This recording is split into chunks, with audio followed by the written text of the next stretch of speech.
Can you get fired for tweeting about Ligma? Boy, we got lots of internet bullshit to discuss today, so if you have no fucking clue what's going on in this world, welcome to the club on this confusing ass bowl of dude soup.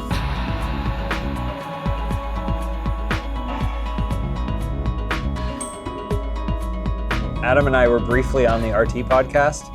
You should see the intro to that show. Now that's an intro. Man. That's an intro. What do they do? It's like CG shelves and stuff. Oh, I mean, you guys nice. know, you watch it every week, but like, Oh, yeah, you're like right. Yeah, I love CG it. shelves, So like, good. and a logo, and it's like, poof. Man. It's basically like the IMAX thing, but with RT podcast. And then But so what yours comes in like that, comes right? in like this. It's cool. And it's Prelinger Royalty-free footage. footage, yeah, Prelinger stuff.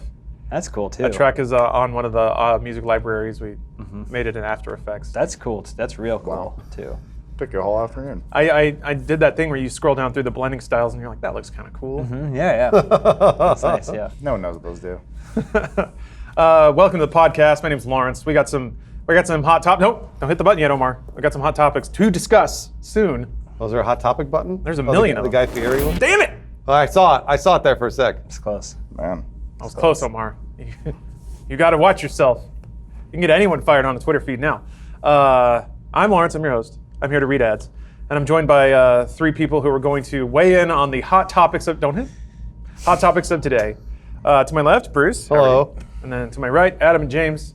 Hello. I refuse to say anything Oh boy. because then I'll be fired. Well, enjoy being employed now, Yep. because we're all going to be unemployable soon. We all just need to be flat Ken dolls and just.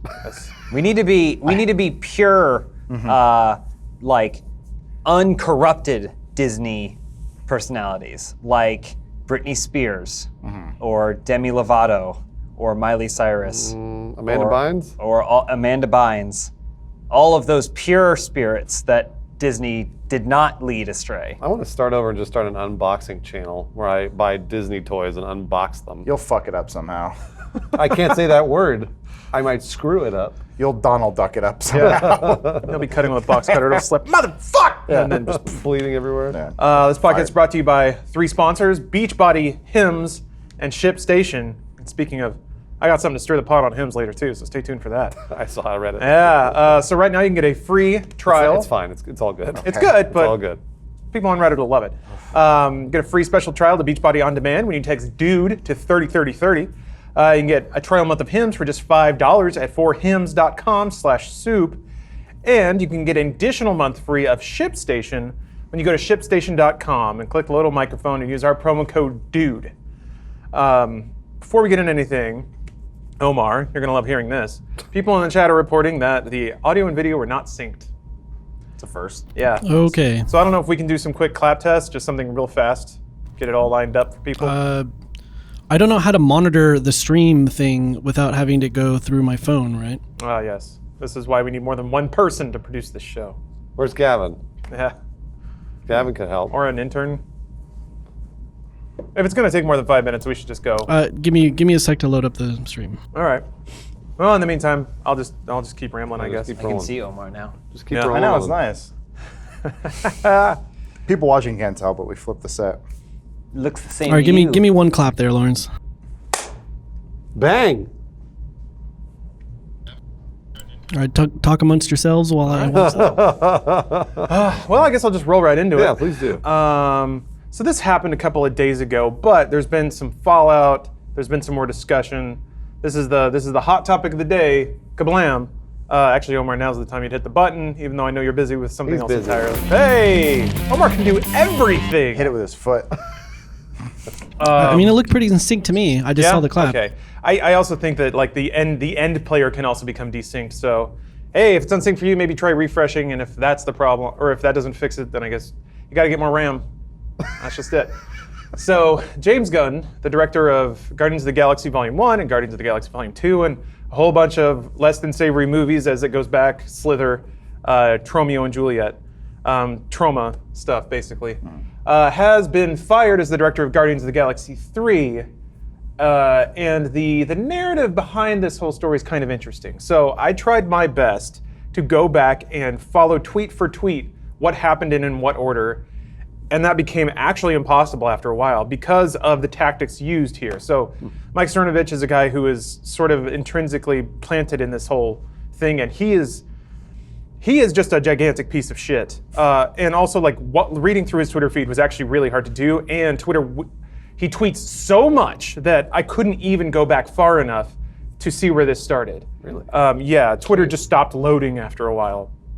So that's cool. I mean, I saw where it started because I follow James Gunn on Twitter, and I saw he was basically like going back and forth with Ben Shapiro, who's Who is Ben Shapiro? Ben Shapiro is a pundit, I guess you would say. Conservative talking a conservative pundit, and what was it? It was Duplass. Mark, is it Mark? Mark Duplass, or which one? There are two. Mark Duplass, the one from This fellow. The League? The League. Okay.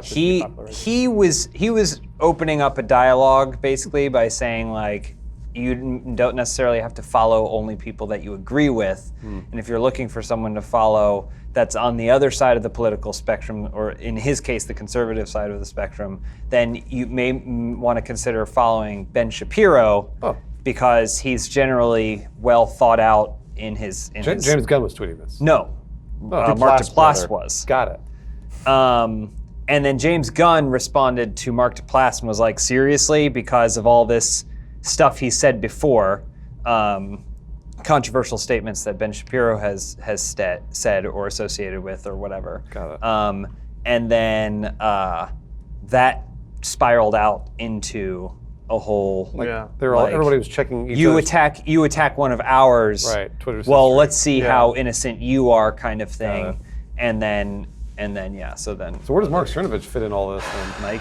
Mike. Mike Cernovich. Cernovich, sorry. He's I don't know exactly what the word would be, but basically just a social media incendiary.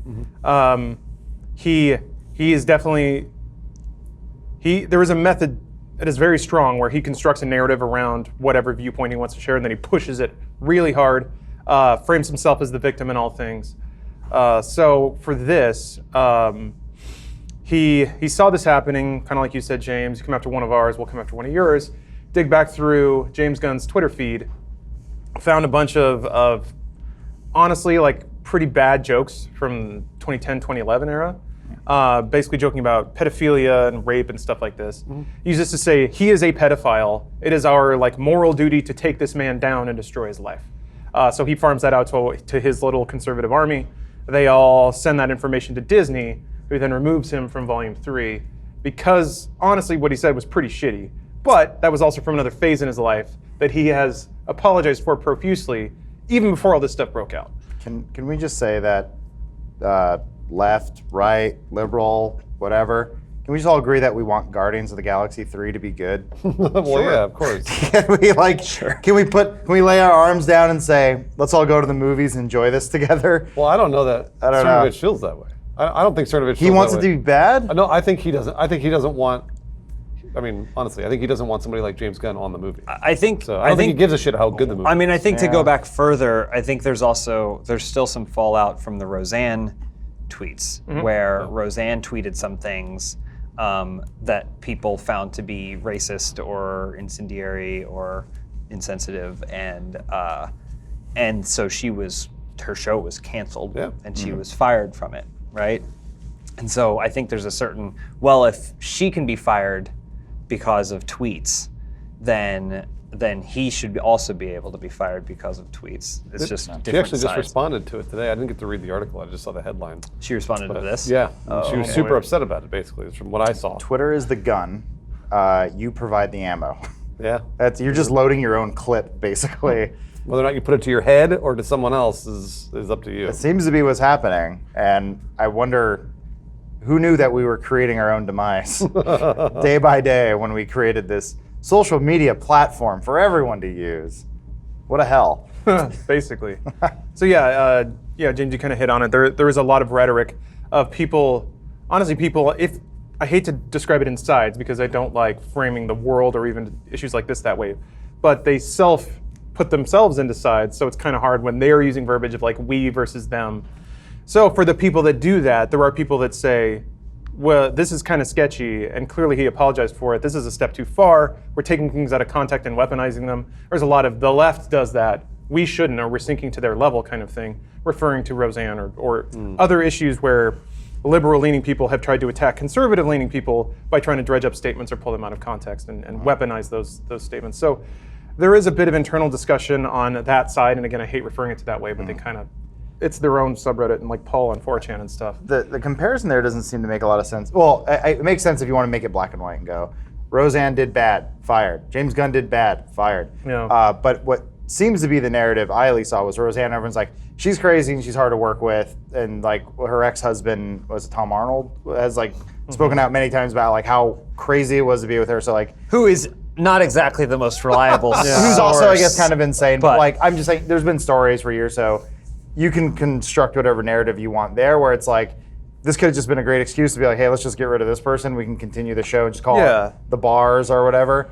But the James Gunn thing is, overwhelmingly, everyone's come out and said, he's a great guy. Like, his brother, co-stars, people completely unrelated to it, like Selma Blair and all this stuff, like Yeah, I got a list here. Yeah, so Selma Blair, Dave Bautista, Zoe Saldana, Chris Pratt, Justin Roiland, Patton Oswalt, and Sean Gunn, his brother.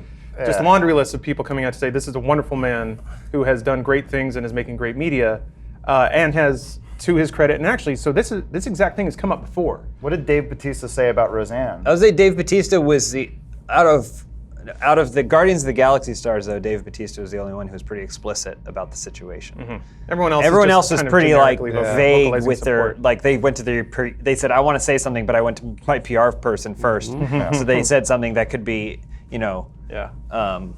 Bautista said, I will have more to say, but for right now, all I can say is this: James Gunn is one of the people one of the most loving, caring, good-natured people I've ever met. He's gentle and kind and cares deeply for people and animals. He's made mistakes. We all have. I'm not okay with what's happening to him. The animals thing kind of came out of nowhere, but I think that's a sign of a good people. Also, I mean, like, to the Roseanne point, there were people that defended Roseanne too. But she did it now. I saw them people And did the half apology like thing where jumping out and for no, sure. she apologized too, but it was No, I'm not saying that one is right and one is wrong. Not at all. I'm trying to look at it from, oh well, maybe this guy. I agree with what you said, Lawrence. Like, all his tweets were in terrible taste. Granted, they were from a decade ago, and I do definitely believe people can change. I hope people can change, for sure. And he admitted as much, whether it's only because he got caught or not, whatever. That's well, he'd already apologized. multiple times. So this is from 2012. Guardians of the Galaxy director James Gunn apologizes for controversial jokes. Quote, I'm sorry and regret making them at all. 2012, Hollywood Reporter. So this already came out. That was 2 years before Guardians of the Galaxy came out. And was dealt with. Yeah, when he was put on Guardians of the Galaxy, some of this stuff came out already. This was in regards to the Gay and Lesbian Alliance Against Defamation. Blog posts he'd written in 2011 made, again, some unsavory jokes against homosexuals, and owned up to it, said it was immature, said he was sorry, apologized for any hurt that it caused, and somehow we were all able to move on from there. I just find it fascinating what changed from this to now. Well, so, I mean, I basically was reading about this all fucking weekend because anyone who's watching now should understand that this is something that does affect everyone you're watching. It's Well, it could affect you. Like you don't even have to have a broad. That's what he means. No, I'm saying us sitting at this table. Like us personally. And you, the viewer, I would say, you Probably- get a job, you piss someone off at work, you microwave fish, I see. they dig back through your Twitter timeline, they slap a printed tweet on your boss's desk. That could be it. Yes, but less so. I mean, yeah. It's easier to control. We have thousands of hours of things we've said and done for the sake of comedy, and to think that people can just pull that whenever they want to and do anything. Now, Disney is a company, and we've spent the last 100 years empowering corporations to do whatever the fuck they want, whenever the fuck they want. So they're within their right to fire him whenever they want to for whatever they want, right? I think it is pretty hypocritical. I think it's, I don't know if you guys saw, but recently Bobcat Goldthwait came out and was like, oh, well then you should probably take me out of the new Disney ride that's coming out where I did a voice for, because he was in Hercules. Where I did a voice for Hercules, you should take me out of it. Because I've said some horrible things from my comedy days back when. And so I'm curious to see. if they're going to actually go through their roster of people they've done business with and continue to do business with and say, whoa, this is not in line with our current thing, because there's nothing left. I mean, historically though, Robin Williams, Sarah Silverman, like there's a lot of people who are like, you watch any of their stuff, like colored past. You mean comedians? Yeah, people who've said some unsavory things or have done unsavory things on set. I don't know. It's the big joke is, does Donald Duck have to apologize for being a Nazi? You know, like I was gonna say, he dressed up as Hitler a while ago. Well, the thing that bugs me the most about this is that Disney has made all their money or a lot of their money on James Gunn. So then they're like, all right, well, we're good. We don't need you now. And that kind of bugs me. That kind of stuff bugs me. The lack of loyalty? Because it's like, maybe they didn't even bother to call. I mean, maybe they did, but maybe they didn't bother to call him into somebody's office, like Bob Iger's office, and be like, hey, what's going on, James? Can you tell us about these tweets? And then they have a conversation. Bob Iger goes to the press and goes, you know what? We talked. I believe he's a good guy. I stand behind James Gunn. Yeah. Blah, blah, blah. Well, I That's think, it. I mean, again, companies can do whatever you want to. I think there's also a way you can do it where you go into a meeting and you say, listen, this is really burning us up right now. So, you know, we don't have to come out and say we're firing you because of your tweets from 10 years ago, but we can part ways. We can say that it's a mutual agreement that these tones don't work or whatever. Like, but it didn't feel like that. I don't want it to be the case that it comes out and there's worse things behind the scenes that's causing this firing. I don't want it to be that case. That's what it feels like, though, right? But if it was, it would feel more justified. But I don't want it to be that case.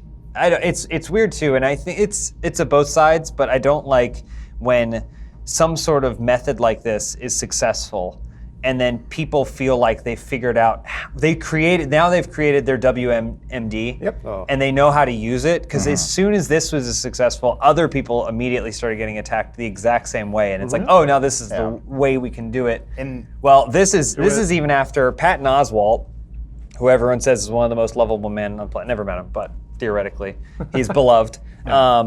They did the exact same thing, sent him a bunch of out of context tweets that he's made. Sure. Trevor Noah made a joke, Aboriginal joke, a pretty tasteless joke. 2013 is being made to apologize for it. And then also Michael Ian Black. Yes. And the problem is a lot of these people also are outspoken against Trump and conservative movement in general and stuff like that. So, and not that you shouldn't be allowed to be for whatever side you want to be, but like it's clear that people discovered a tool, and now everyone's trying to constantly use that tool. That to me, that's scary, because it's like now no one's having a conversation, no one's talking to anyone anymore. Yeah. And that's how things get worse. A lack of communication. Whether or not you agree with the Mark Duplass tweet endorsing a pundit that you don't agree with, at the very least he was saying have a conversation, open up some sort of conversational pathway. Now it's just getting really, really bad. And then of course onto the Dan Harmon thing. Yeah. That one was I haven't seen the video, but I haven't either. The description of it did make me laugh. Because it was supposed to be this is how it was described to me. The Dexter parody. It was a parody of Dexter, which, if you don't remember Dexter, is a show about a serial killer, and he was the protagonist for all intents and purposes. And so I guess the joke of he's also from Channel 101, which was some of the most like vile and disgusting. Like, well, I mean, people accurately pointed out that the inspiration for Rick and Morty, the old Doc cartoon. and Marty, that cartoon. Like, the end suck of the my first balls, episode Morty, is that the Marty character has to suck Doc's dick to get the time machine to work. Like, it's unrelenting in its gratuitousness. I don't know. As someone who practices comedy, this is really not. Well, so allow me to sort of, I guess, not speculate, but understand where both sides are coming from. Because I think, so I'll see a lot of tweets about, like Michael Ian Black is a good example of hating on Trump and hating on that side of politics and whatever. Again, I'm not really trying to drop myself in either side. It's more of like, I see that a lot from him. And a lot of that is standing on there's a moral platform that everyone's like, I can't believe Trump is such a bad guy. I can't believe he did this and this and this. and that's so against morality, and it's so against human decency, et cetera, et cetera, et cetera. So then when they go back and they see the jokes they make, then they go, well, that's also against human decency. Sure. That's also not moral at all. So you should also not be part of this. And so I think I understand that, but the problem is that with Trump, the context is he's the leader of the free world, whereas Michael Ian Black's a comedian. Yes. So for me, it's like, I don't know if they equate. The standards aren't the same. I shouldn't don't be. know if they equate. There's a certain thing, and I'm not.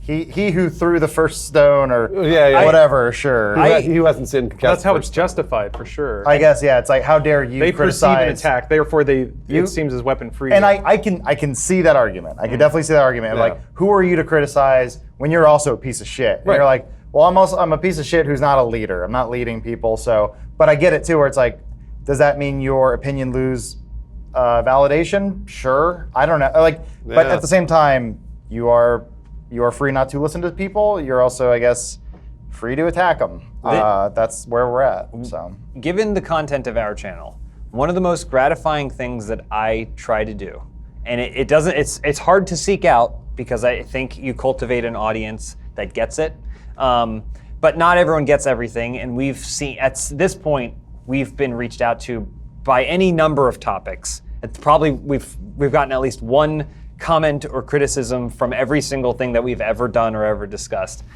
subject matter wise. But one of the most gratifying things you can do is have a conversation with that person and try and understand. You don't have to necessarily change or apologize for what you've done or who you are, but you can understand where someone's coming from and they can try and understand where you're coming from. It's a really valuable tool. And it really, generally, after every single conversation I've ever had, at this point, I've probably had 50 to 75 of these, just through Reddit or Twitter or or in person or any means like that. You're talking about like the apology tour or like a one-on-one, like? No, like actual Like a one-on-one. talks, Oh, like yeah. with people over the internet about our content and stuff. I always feel so much better having spoken to someone about it. I always feel so much better. Yeah, I hope that they do. I hope that they do, That's too. always my big hope. Like a while back, I got a letter about wearing that headdress for Let's Play Live. Yeah. That where I wore this like Native American headdress thing, and I got a letter from like a physical letter from somebody who actually had communicated themselves very well in the sense that they were offended, but they understood why, that it was a joke, but also they were still offended, et cetera, et cetera, et cetera. I had wished, like James said, I wished that I had been able to reach out to that person and be like, hey, let's talk about this. Like, I'm curious to see kind of where you're coming from, where your biases are, and just to try and resolve it with you as a fan, because I don't want you to feel like I'm out there being like, I'm gonna offend just this one group of people because I hate them. No, it's not like that at all. It's more of like, we're making jokes and we're gonna offend everybody, but I'll have I'll have a conversation with you. I want to. I want to find out what you think. Some people experience trauma or hardship and they go to therapy, or they get some sort of medication, or they exercise, or they do whatever. Other people try and find the humor in it. I know that's what I tend to do. There's a great series on CNN. I recommend watching it, but it's called The History of Comedy. It's on like season 2 right now. Yeah. They talk about the exact thing. About a bunch of comedians basically say the best comedy comes from depression, and that there's a reason why a lot of comedians either kill themselves or are diagnosed as being clinically depressed. It's because they find the humor in depression. So it's like there's rarely is it coming from a place of hate, of like, I'm so angry at this race of people, so I will then mock them. It's almost never that. It's usually self-deprecation above all things, but I don't know. Also, to be clear, just because it's intended to be comedy doesn't mean it's funny. Yeah, that always. You can't claim that as a defense in retrospect. If people are like, those James Gunn tweets are not funny, I'm not going to be like, what's your problem? What do you guys No, that's totally fine. They're not funny. I do have a problem with people going, those James Gunn tweets are not funny and he must be a pedophile, because no one other than a pedophile would ever think to say something like that.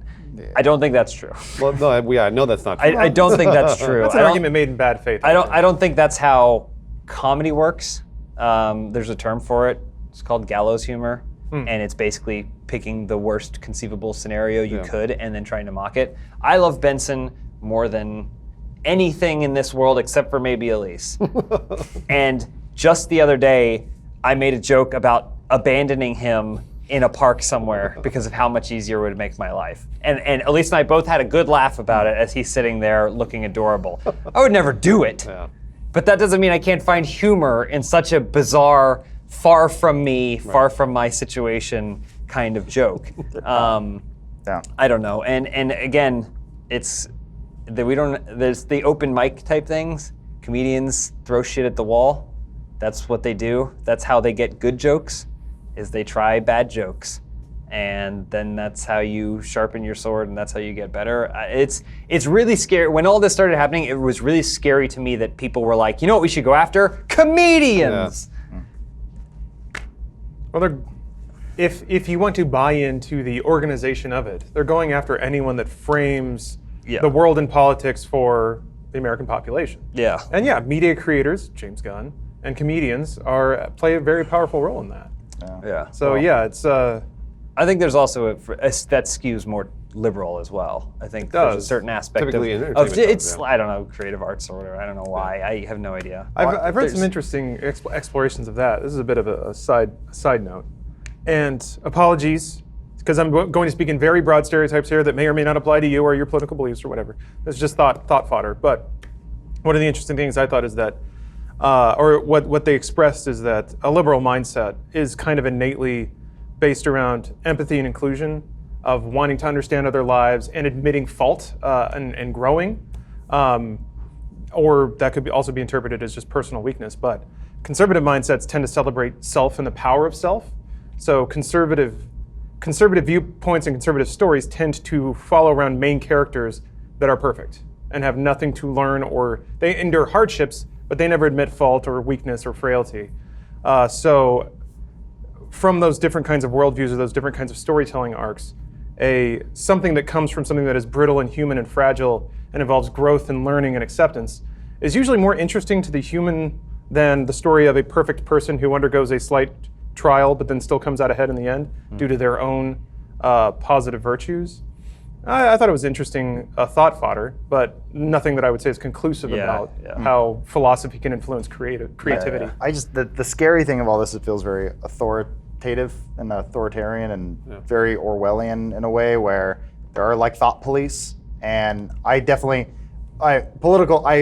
really land anywhere on a political spectrum. I do believe in a democracy. I do believe in freedom of thought. I do believe in checks and balances. I don't like a dictatorship. I don't like those historically, and I definitely don't want those to happen in the future. And what scares me is when they say, you don't agree with us, you're going down. That scares me, that's all. And you've seen that historically, and it's scary. Well, I think, I think to, again, try and reach across and empathize, I think fear is a driving factor in all of this. Because, again, if we want to say the starting point, but the catalyst for this is Roseanne's tweet, the fear was that, wait, now I can't make my things with who's coming for me, so we'll go to them, right? I think there is a kind of a reaction. I think but then fear motivates both sides. Yeah. So I think you see a lot of, it wasn't entirely people on the right side of the spectrum going after James Gunn. There were I saw a ton of responses to his things from people that I'm sure would identify left side of politics, going, this is unacceptable, he should get out of here, he's a pedophile. And so like who would ever think that way? What about the children kind of thing like that? And so it's not just one side, but I think it's fear. Fear motivates both sides in all of their conclusions. I think you're right. I think the Cernovich side sees, so they feel attacked, I think almost on a daily basis by Twitter and Instagram and every other social media, because if they side with Trump, or if they're on the conservative side, I think they feel attacked because they're like, you guys are terrible people. Basically, it's interesting. The more that I watch the dialogue, the more it's not about a dialogue of issues. It's about literal insults. They're just literally like hurling insults, and this is on both sides. I see this on both sides all the time, where they're calling not just Trump, but like other people that are associated with Trump, like, oh, he's such a fucking giant asshole who hates kids or whatever. Like it's not even like it's not constructive. It's just like insults. And to me, I see that on both sides, and I'm like, this is absolutely never going to work. Well, it's because people are angry, and they're angry because they're scared. Yeah. And I am someone who is very admitted left in politics. I go to protests and I vote a certain way, but even that I understand that there's nothing constructive to come from just insulting or assuming the person that you don't agree with is bad. There's a reason they believe the way that they believe. People don't just believe, they just don't get assigned a random belief and go, boom, this is what I'm thinking. There's a worldview that has formulated that belief. I just don't think you go after comedians. Come on. Come on. Who goes after comedians? Well, the other thing now, too. Robert Williams played Genie, and you hear some of the shit he said in the 80s? Well, they can't go after him now. Some of the shit he said in the 90s. Yeah. So an example, and I don't want to give Disney ideas, but Sarah Silverman is in the new Wreck-It Ralph. She was in the previous one. Kids don't fucking know that. But there's like a picture of her dressed as Hitler at some point. Well, yeah. There was a whole thing, actually in this history of comedy thing, it's really important, I think, to watch it for the moment where I want to say she was on Conan or Letterman, and she used a racial slur for Chinese people. It was for the joke. It's a funny joke. The way she uses it, it was like, that's it. That's a good joke. The way it worked. She did misdirection and it worked. She and the show got in trouble for it. This is like early 2000s, I believe, late 90s. And so she goes on the show, Bill Maher's old show, the Politically Incorrect. Yeah. Oh. She goes on that, which was an ABC show, Disney show, and a gentleman It was from Comedy Central, but yeah. no, it was like network television. Politically Incorrect was? I believe so. That was ABC. I could be totally wrong. But she goes on that show, and there is a gentleman from the whoever's a ambassador for the Chinese people or Asian Americans, and he basically tells her, why didn't you do the joke this way? And she goes, but it defeats the purpose of the joke. He goes, no, it doesn't. It's still funny. And it's like, clearly this guy does not have a funny bone in his body, and he's very serious. And all his jokes are like, why would you tell that joke? The Asian American has gone through so much. Don't you know that? She's like, no. Yeah. I'm here to make jokes. She's like, because I've made every Jewish joke that I possibly can, and Because she's Jewish. And she's Jewish. Yeah. And so she's like, I did that because it got a rise, and so a lot of people found it funny, but a lot of people didn't. And it's like, that's typically comedy. And for me, the whole checks and balances is like, yes, either people will find it funny or they won't, and they'll ostracize you and they'll kick you out. And people just choose not to listen to you, and you'll find an audience or whatever. But his expertise is knowing what that group of people have gone through and Absolutely. dealt with, right? Her expertise is comedy. So she, in that discussion, she's going to argue in favor of the better comedy, which was her version of the joke. He's going to argue in favor of the damage that comedy can do in his perception. And I don't think anyone is right or wrong. I think that is, once again, the checks and balances. You'll never please everyone, and you'll never make everyone upset. There's always gonna be there's a lot of fucking people on this planet. So that's always gonna happen. The more we blur the line between, because politics and comedy are always gonna go hand in hand. It's just always a thing. But the more we blur the line between a comedian telling you what to think politically and a politician telling you what to think comedically, the worse it's going to become. Because I think, like James said, it's like kind of let them, they're a comedian, they know what to do for comedy, and this other Asian American ambassador knows about the Asian plight. But the more they cross paths, and Michael Ian Black tells me what to think politically, and Mike Cernovich tells me what to think is funny, that's never going to work. And again, it's that point. It's just hurling insults at each other. I don't know that that's the right way to do it, because right now this is what we've got, which is people shouting at each other. Well, but then you escape and find like-minded groups that all end up just agreeing with each other, and you're in an echo chamber. Absolutely. And then it goes, we have the ability to just mute people and block people, and then we go, it's like, I'm just gonna go keep getting positive reinforcement over here, and then nothing is accomplished. So once again, I am rooting for the robots to kill us all, and then look back at our history and go, calculating morality, false. Yeah. And then being like, weren't they aware that the sun was gonna burn out in 1 trillion years, and they had very little time, and they wasted their energy on this thing? We dumped all of our carbon into the atmosphere. And why killed were every they planet. bombing each other? This makes no sense. Because Facebook sorted news articles, all right? What are we supposed to do with it? Anyway. In these trying times, you have to clear your head, and you should do that with Beachbody On Demand. Yeah, bit of a train wreck of a segue, but whatever. That's the sponsor of this podcast. Beachbody On Demand is a digital service that lets you access a library of Beachbody workouts from your phone or your computer, pretty much anything that has the internet. This is the company behind P90X, Insanity, 21 Day Fix, T25, Brazil butt lift, Payo, hip hop abs, 3-week yoga retreat, and more. They have individual workouts. They also have whole programs. So if you want to do like a month-long camp or retreat or something like that, you can just plug it in day by day. It's actually pretty cool when you go to the website. If you were in the middle of a program like that, it'll just splash the next one up right there. So it's just like one click and you can get right to your workout. I've been doing yoga for weekend warriors with my main man Ted. So yeah, every time I've been doing that like once or twice a week just to get myself all limbered up. I can feel the age tightness start to seep in, get a little stiff in the morning. So got to be doing those downward dogs and Hari Shrivanasanas or whatever. Nice. Sun salutations. That's a reporter for PBS NewsHour. But yes, also that. What's the sun salutation Warrior, called? what's the one? Yeah, well, warriors pose? are easy. 1, 2, 3, crescent pose. Oh. Yeah, they have those too. Whatever. Shavasana. They have one-legged squats, man. That's hard. Pistol squats? That's it. Yeah, there's some pistol squats in Oh there.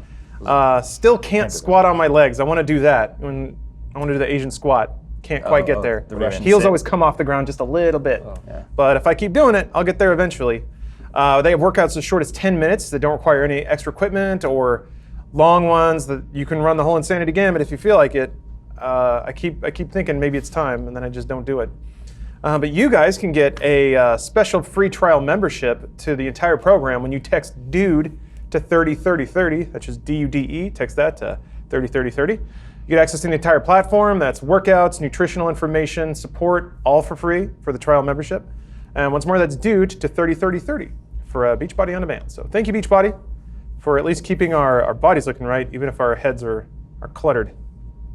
Cluttered with stuff. I got a bunch of dumb tweets to make. Go get fired. Yeah. Bruce, what you said I thought was pretty interesting about like roles changing and people sort of speaking to areas maybe they shouldn't be or classically haven't.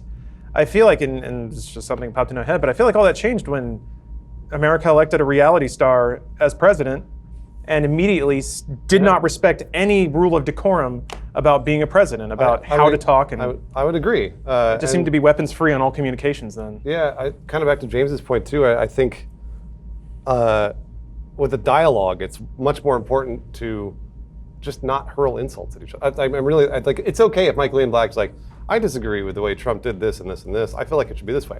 That's fine, whatever. And I'm not using Michael Ian Black for any particular reason other than it's just the name I remember. But if he's sitting there shouting insults at someone, I just don't. Then at that point, it's like you're inviting an attack from the opposite side, and that's what's happening. Yeah. It's just lobs on each other rather than, like it's okay if you disagree, or if you have opinions here, like let's try and find a middle ground, or let's try and find the opinion that works the best for our society or whatever, rather than screaming at each other and calling each other names. I was going. Sorry. I was just going to run down a list of possible events because kind of like the Jessica Price situation, this seemed really abrupt for something that apparently was already known and dealt with. So for me, I find it interesting to try and hypothesize about various configurations of events that might make James Gunn just getting outright trashed make sense. And I've got a couple of events here and I can order them in likelihood. To me, the least likely is the story as it's presented, that Disney was totally not aware of his past. Somebody clutched their pearls as soon as they... There's no way.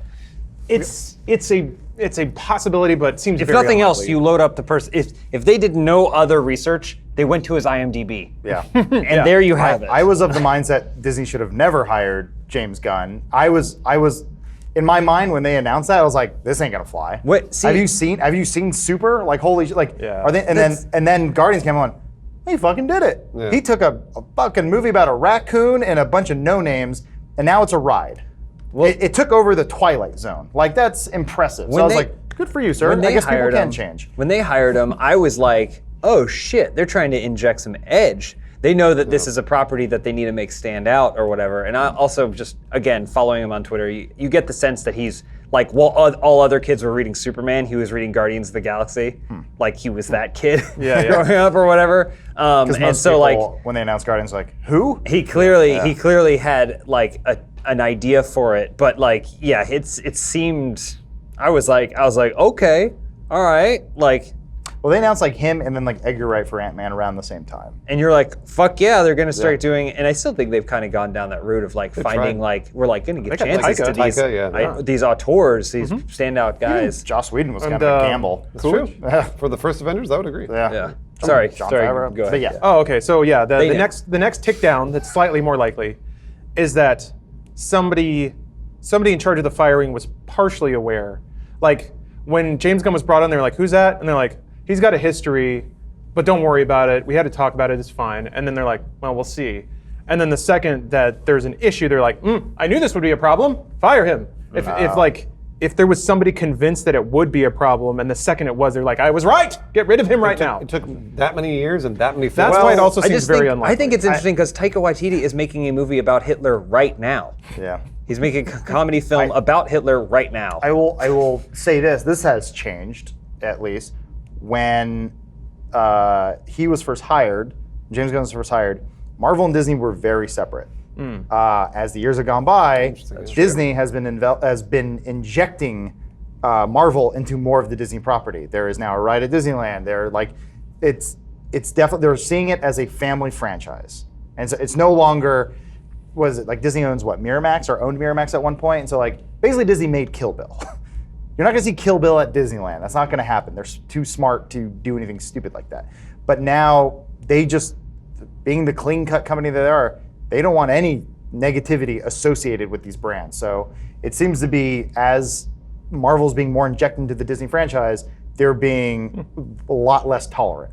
So That seems valid. that to me is what makes the most sense. Yeah. It's going to make for bad content, but that seems valid. And that's I agree. Well, and that's the thing, is that's the interesting part. And obviously we're biased because we make a lot of edgy jokes and edgy content. Yeah. We like to think we do. I was going to say, well, we're not the edgiest thing in the world, no. not that I've noticed.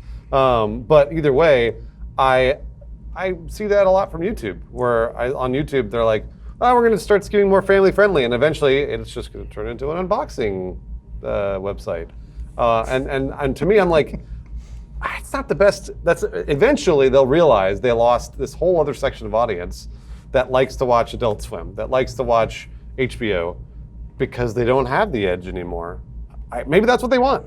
That's Well, how I just HBO think started. I mean, I think you have to give people room to be creative. to figure out. Like, everyone starts as a big block of marble, and slowly you chip off the pieces that you don't think you need. But along the way, there's some large chunks that you're like, I'm going to try this, and boom, and then ultimately, as you grow and you improve and you figure out the directions you want to go, like, you refine it into a thing.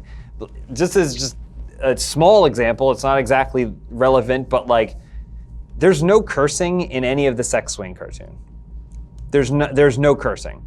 And that was a conscious decision that we made, because we were like, well, if we have the time to choose our words, let's see if we can choose something else in place. And if you, like, whether or not you think it sucked or not, doesn't really matter. I'm just using it to make a point. Tommy Steele's character, we found a different way for him to curse as much as someone with a foul mouth would curse without ever actually cursing. Just a choice we tried to make. These are the experiments that you do, one way or the other, to try and figure out your voice and your craft and your tone and how you're going to express yourself.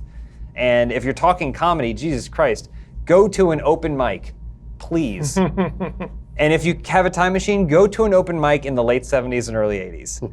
And someone immediately pointed it out, and they were like, George motherfucking Carlin played Mr. Conductor in Shining Time Station, the Thomas the Tank Engine show, in the 80s and 90s or whatever. George Carlin, banned from television or whatever foul-mouthed for being comedians. just horrific in his stand-up act. Yeah. And it's still, like, it's not like, oh, at the time he showed a little knee. No, It's still pretty fucking aggressive. I don't know. It bothers me. The Dan Harmon thing I thought was interesting, because Adult Swim's response was, yep, this is pretty bad. Yeah. But he doesn't make that for us. Yeah. He doesn't sticking by him. I guess Rick and Morty is a far cry from Guardians of the Galaxy, I guess. A Disney thing versus true. But for how long? Well, different advertisers. You're absolutely right, Adam. And Like, Adult Swim doesn't answer to the same, like, Yeah. Midwestern housewives and house fathers. That's a good point. Us fathers. Adam, you. I don't want to watch the video. Nah, it's- I get it. Like, once again, someone pitching that idea to me, like, that's pretty funny. I would never make that. yeah, but That's terrible. that's funny at 30 seconds. Arizona Circle's coming out. Yeah. No, Oh, can we officially call it Arizona Circle now? Yeah. Yeah. Oh, actually, a good example of that, just the Oh, whole yeah. cursing thing in general. There was a skit we shot when we did that, and there was a young boy on set somewhere around, and I didn't want to cuss. One of the lines were like, use the word bitch, and I was like, there's a kid around here. I don't want to curse. And then we're like, just do it, and then it ended up being the funnier take. But like, it made me really uncomfortable. Well, because we also panned the camera over to the kid who was in tears. Yeah. crying. Yeah, I couldn't. And he couldn't cry, so we had to spit on him to get Yeah. the tears So we had to there. spit on him. Yeah, Sorry, and I Disney. tweeted that, and I said, this will be funny 10 years from now.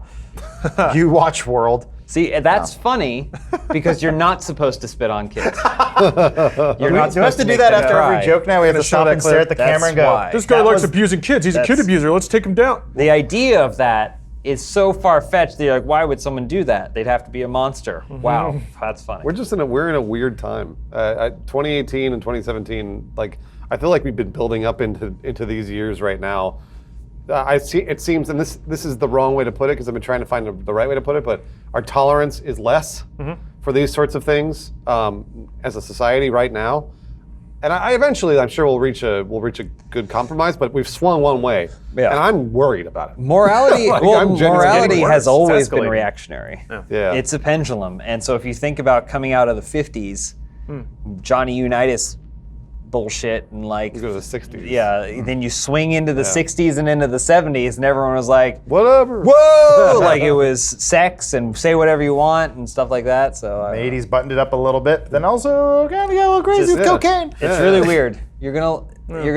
Things are gonna get a lot less funny Just if this is something that's going to be enforced. Yeah. Dave Chappelle's critically acclaimed stand-up comedy from earlier this year. Was it come out earlier this year? Yeah. Ends with a. Really it like ends with a pretty fantastic rape joke. It does. So if you're just like blanket no rape jokes, which totally justified, Yeah. you can totally feel that way. I completely understand. But his it's a is good an joke. amazing Great joke. joke. And that's people were like 9 out of 10. One of the greatest stand-ups of all time. Well, for me, So. and I think what James just said again, where you keep saying like you're justified in saying you don't want rape jokes, totally fine. You can say that over and over and Yes. over if you want, and it's okay. To me, and I always go back to this: it's personal responsibility. So for you, if you don't like the rape joke, that's okay. You can tell people I didn't like the stand-up because of this joke. Like the subject of rape is really close to my heart. Obviously, like I had a traumatic event or whatever. Totally fine. It's more about than the attacks. It's more about than you screaming at other people and trying to not even change their mind, really. It's just more about like you hurling even more negativity into the universe, which has always confused me. Because if it bothers you, it bothers you, and then you tell other people around you, and that's fine. You know, like you're like, hey, that's just the way I feel. And to be fair, those other people should respect They totally that it bothers you. Yes, yeah. Because I know some people react to the reaction, which is what you're That's an why you-" attack. That's not okay. That's also an attack, and again, it's like I bet you've walked up to Dave Chappelle and said, "Hey, like same deal." It's like I didn't like the rape joke. Hopefully, as Dave Chappelle, like he seems like a reasonable guy, would go, you know what? I'm sorry that it offended you. This was never meant to offend you. Yeah. At the same time, this was my stand-up. This was my creation. Yeah. He's also poking fun. He And got smoking. Yeah, he's vaping like a.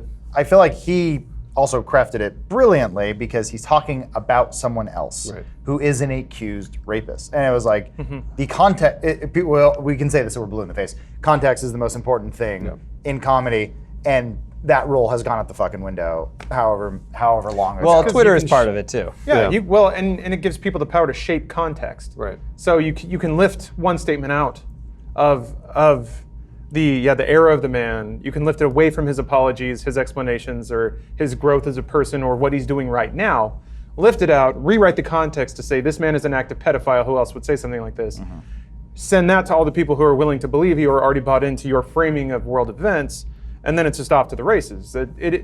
I think in addition to people ignoring context, it's also people weaponizing the crafting of context and crafting narrative. And then also a lot of people's willingness to just buy into that and eat it up because it agrees with your worldview or whatever mission you happen to be on in terms of waging internet culture wars. We are a people who are we're interested in the headline, not the body. Yeah. You know, it's very easy to go through Reddit, your RSS feed, or I mean, if people fucking use that anymore, and just go, huh, interesting, and then that's it. That's the story you got. That's the narrative in your head. You've already moved on with your life. There's 6 other stories that have already popped up. You've moved on. I'm trying to think of what like the big, huge controversy was. Someone brought this up the other day. I think it was John was talking about the Joss Whedon thing. They announced a new Joss Whedon show. Everybody got over it. And it was like every story was super excited. Joss Whedon, new series. Oh, and then John was like, did we already forget about like the thing his ex-wife wrote? Like this horrific thing about him is like, no one seemed to be interested in that. They're just like, oh man, that guy made Buffy. Sweet. I guess it's like people just seem to just move on. If you want to consider the system of things, it's not better. He was accused of something and then denied it, which makes everyone around, in a weird way, makes everyone around that person feel more okay with it. So whether or not Joss Whedon like did something, he didn't felt comfortable denying it, and so that's I don't know. I feel like that's easier to come back from than if there's a record of you having apologized for it and said that you have moved on. Well, clearly it doesn't matter. I think those two things in microcosm show it's less about the truth of anything now or the actual merit of somebody's person, but more about the PR of how it's framed and presented. So yeah, James Gunn theoretically did everything right. Admitted to it wholesale, humble apology, complete transparency, by all rights, did everything right, and then got fired because whatever ammunition that was used against him came at the right time or in the right context for him to get wiped off a project. Meanwhile, Joss Whedon did everything wrong, lied about it multiple times, never really apologized, seemed kind of proud of it in his admission. If he did it, then he did everything wrong. Well, he said he did, didn't he? I don't know that he ever really. He never. I guess it was his wife quoting him, now that I remember. Yes. But I remember him saying like, yeah, I was doing it. I was totally living the double life and pulling it off. I was living the Hollywood dream. Like I remember reading that from his perspective, but maybe I'm off about that. I think that was him admitting it to her in the article. And then if I recall, the statement that came out after that was that, that's just his wife is wrong. If I recall. That was the last I saw. I mean, it's the Trump defense, though. If you just stick to your guns hard enough, people will be willing to sweep it away. They'll be willing to file it back in their brain of like, well, maybe, and then you don't. I can't keep up anymore. Yeah, it's tough. It's either yes, no, yes, no, and no, and yes. I mean, Johnny Depp had a great weekend at Comic-Con. Yeah. See, I have to like on a panel with his ex. all the stuff that you're talking about with Joss Whedon and Johnny Depp and stuff like. I have to just believe that if James Gunn is telling the truth, if he really is truly sorry, and he's like, and I believe he is, by the way, I think that he's not making those jokes anymore because he's honed his craft and he's got good at something that's a little more family friendly. Then I have to believe that some sort of positive energy in the universe will pay off for James Gunn. You think he's going to work at Funhaus? Later on, come to Funhaus. We're not supposed to announce that yet. Gunhouse. Oh, yeah. On the flip side, though, This movie's made a shitload of money. this could be a very much a wake-up call that maybe don't tweet whatever the hell you want. Oh, absolutely. And yes. maybe don't go picking fights. Maybe think wisely.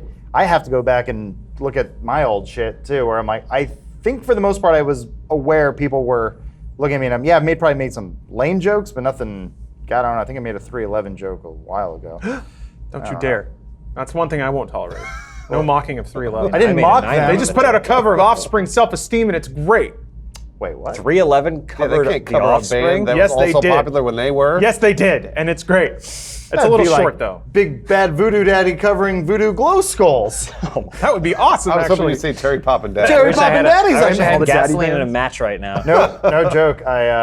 There was a ska song on the radio yesterday. I took a photo Which of it. song? I don't know. I forgot it. So I just took a photo of my dashboard just to be like, I'm going to send this to Bruce. I think a modern ska song just came out. No. And it was Telling you, played what was it? on the radio. Ska is back. Boss Tones put out a new album. If you're going to 2018. fire someone for something, you can fire them for ska.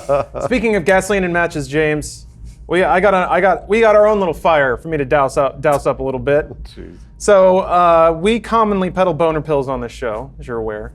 A lot of Adam just put his head in. That's what I commonly peddle. That's the wrong words to use. Hims is a sponsor of this program. There we go. And so a lot of people who, in some of the heated discussions that I tried to have on Reddit, maybe aren't aware of or wish that the medical condition in America were different, and I agree. Also, a lot of people, I think when it comes to framing narrative, found a particular little bullet point in the World Health Organization's recommendations that advised against telemedicine. Some people found little phrases in the California Medical Code that implied that telemedicine was illegal in the state of California. Yes, people actually got that deep into trying to justify their hatred of this sponsor. Anyway, when all this was going down, I wrote to HIMSS and tried to get in contact with the medical director there to pass along these questions. And he's the medical director at HIMSS, though? Yes. Okay. So I got a response from the medical director for HIMSS and the president of Bailey Health, Dr. Brendan Levy. It arrived about a week ago. That's the speed of the real world. I know that everyone demanded answers right then, and I had to be like, chill out, we're looking into it. But I think most people have either let their anger run its course or either canceled their first memberships out of disgust or whatever. But anyway, here's the full response if you are, and I'll read this and then go into the ad read. So this isn't part of the ad read. This is just for the people on the subreddit or any of our viewers that were upset or frustrated or confused about HIMSS and how it works. Here you are. This is again from the medical director for HIMSS and the president of Bailey Health, Dr. Brendan Levy. Writes, thank you for expressing support and interest. You asked how physicians like myself could legally prescribe medicine without a traditional physical exam in the state of California. To begin with, I am fully aware of the harms that may arise without an appropriate prior exam, and I take every measure possible to ensure patient safety and that all patients are aware of the risks and benefits of our model and any treatments proposed. Our goal is to provide healthcare that is accessible, safe, and of the highest quality. With respect to your question, California allows physicians to use telehealth to facilitate diagnosis, consultation, and treatment of patients. There's a link to the telehealth article on mbc.ca.gov. I can leave that in the description if you'd like to follow that. He continues, we use a variety of different methods for assessing our patients and ensure that visits always meet or exceed the standard of care that one might observe when the doctor and a patient are face-to-face in the clinic, including features such as dynamically branching questions that delve deeper into relevant issues such as smoking history and willingness to quit. There are several advantages to a model like this. One important one is that the conditions we treat carry significant social stigma, and we can often get more candid histories than patients feel comfortable providing in person. For example, where a patient might be unwilling to explain the facts and circumstances surrounding his difficulty in maintaining an erection during an in-person consult, our platform creates a virtual space where patients feel comfortable with themselves enough to describe their problem. Guided by scientific studies similar to the attached article from the American Journal of Men's Health, our website was specifically designed to normalize and make patients feel less shy about their potential issues with erectile dysfunction, balding, etc., such that they might feel comfortable enough to talk openly and honestly about the manifestation of their symptoms. We combine the information of a detailed history with other data to formulate a plan. For instance, if a patient is concerned with balding, we ask them to upload several high-resolution photographs of their scalp from different angles to ensure we can make an appropriate diagnosis. Notably, we treat only a few conditions through the platform, and if there is any indication that the patient may be suffering from a more serious condition, or if he has a condition that would best be co-managed, for example, diabetes and erectile dysfunction, we refer them to a local physician. We only provide care for conditions where, after careful review of the medical literature, current practices and guidelines, and expert advice, we determine that we can offer these services in a way that meet or exceeds the standard of care. We also provide the patients opportunity to freely ask our medical team of primary care doctors, dermatologists, and urologists any questions they may have at any time, offering almost unprecedented access to excellent physicians. We also continue to expand our technology to better serve our patients. All right, this last paragraph, almost there. With respect to your question about the World Health Organization and others who caution against telemedicine, I think that for some more risky conditions or those that would benefit from in-person care, that is absolutely correct, and the precise reason why we offer narrowly scoped and low-risk services through our platform. Notably, in the United Kingdom, Viagra is now available without a prescription, so even from a global perspective, our practice is often exceeding the standard of care. Please let me know if you have any further questions. So that was a lot of stuff. It basically boils down to the services they provide, and these are points that I tried to make in certain discussions on the subreddit and to people who were very unwilling to hear it out, but the services they provide and the medications they provide, actually the side effects of which are pretty low, and the risk of incurring medical damage as a result of misuse or overuse of those is also pretty low. And a lot of, like, it can get kind of cyclical with, well, people can lie, but yeah, people can go into the office and lie. oh, it's harder to lie in the office, and then it just tumbles down and down. But anyway, I hope if HIMSS as a sponsor, if that makes you uncomfortable, I hope that response either addressed some of your concerns or provided information perhaps you didn't have. It can also provide a big hard dick if you don't have that. So that's my sweet transition into this ad read. Also, if you're concerned about the standard of care, so people were concerned about people just signing up for HIMSS at a grip without really like going through the examination. I tried to sign up for the erectile dysfunction pills, and there were these two big boxes, one requiring you to say that you have had an in-person examination in the past year, and another requiring you to say that you have very recent blood pressure readings. Yes, you can lie about either of those things, but you can also go to a doctor and lie. And again, yeah, maybe it's like, well, if it's all online, maybe it's easier to do. Maybe. It's hard for me to imagine the person that's going to go to all that trouble and manufacture all that fake, like, medical history to get erectile dysfunction pills when they don't even need them.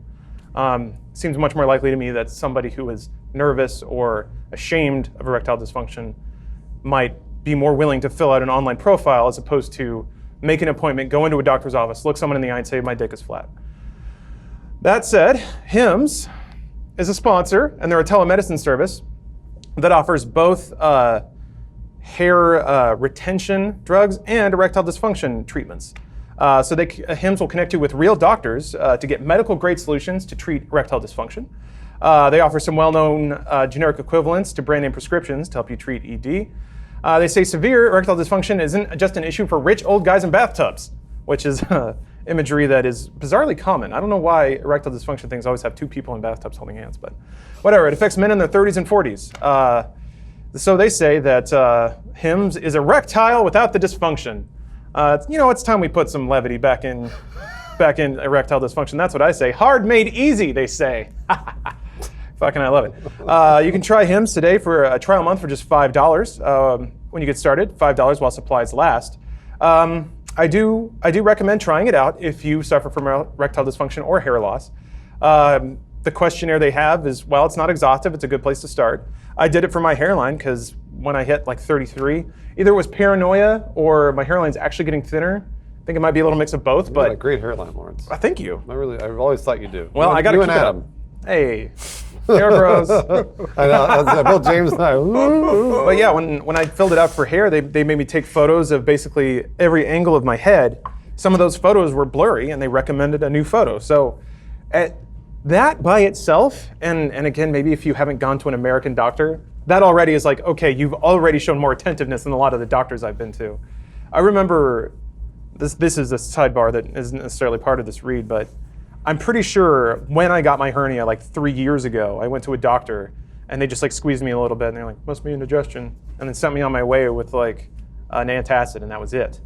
And no, I'm pretty sure I tore a hole in myself, but they didn't really look into it that much. So, because I didn't have a primary care physician at the time and no one was accepting new patients, so I went to this one doctor that was like across town, and they were slammed. There was like kids hanging from the ceiling in there, vomiting on everything.